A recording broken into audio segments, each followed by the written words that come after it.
context, I made this video back in 2019, so the writing style and visuals is going to be a lot similar to my older videos that I've just so happened to have uploaded recently. The recording is still going to be from me in present day, since I never actually got the chance to record it back then. So there's that.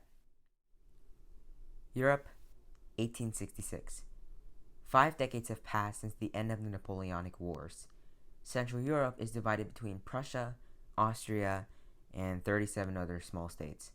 They're all part of the German Confederation, a replacement to the Holy Roman Empire. And the two most powerful members of the Confederation were in disagreement with Germany's future. Prussia wanted a strong, united Germany. Austria wanted to keep the status quo. Eventually, this disagreement would spiral out of control, bringing Germany down its path throughout the last bit of the 19th century. This is the story of how tensions in Denmark brought Germany from that of squabbling states to one of the biggest powers in Europe. This was the Austro-Prussian War.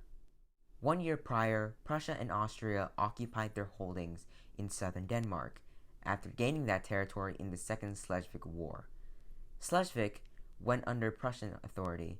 Holstein went under Austrian authority, so when the governor of Holstein allowed other duchies to call up a national assembly, Prussia blamed it on Austria, since the governor of Holstein is connected to Austria, who was also the leader of the German Confederation, and considering how most of these duchies were closer to Austria rather than Prussia, you can bet that the Prussians got pretty concerned. So much so that the Austrian ambassador basically told Prussia, hey, you guys need to chill out. Can you just chill out for a little bit? As this was happening, the Prime Minister of Prussia, Otto von Bismarck, saw an opportunity, a chance to unite, if not all of the German states, at least some of them. And if they can win a war with Austria, they can secure their influence in at least the north, maybe? But he needed to factor in the other powers of Europe, just in case Austria decides to pull in any other nation into this. Does anyone want to fight me? No. Does anyone want to fight Austria? I do. Cool. So after more government disputes with the German Diet, a sort of government for the Confederation, Prussia began their invasion into the other states, declaring that the German Confederation had officially ended. Later on the 20th, Italy declared war on Austria.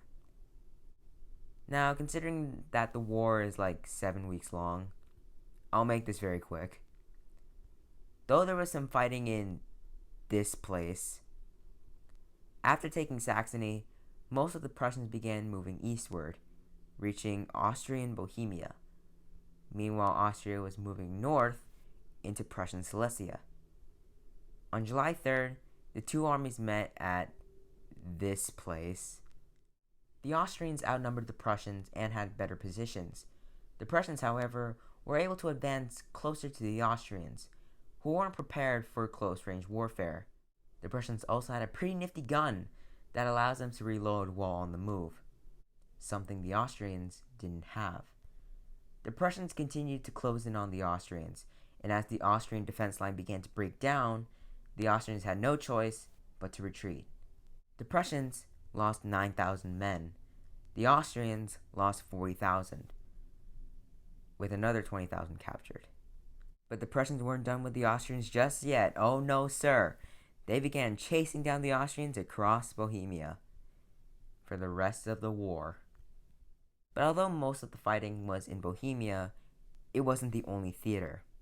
After taking northern Germany, the Prussian West Army began to move south into South Germany. The floor is made out of the floor. This is where they made contact with Bavarian troops, and after defeating them at this place, the Bavarians had to move westward. As for Italy, they didn't really do well against Austria. They were defeated in Custoza and then near the island of Vis. To be honest, those battles are actually part of the bigger picture when it came to Italian unification, which definitely deserves its own video. So anyway, on the 23rd of August, 1866, 1 month after the war came to an end, the Peace of Prague was put into place. Austria had to give Venetia to France, though they would later give Venetia to Italy. Austria lost all influence in the German states and would later reorganize into Austro-Hungary. Liechtenstein would become a free nation rather than a principality of some other confederation.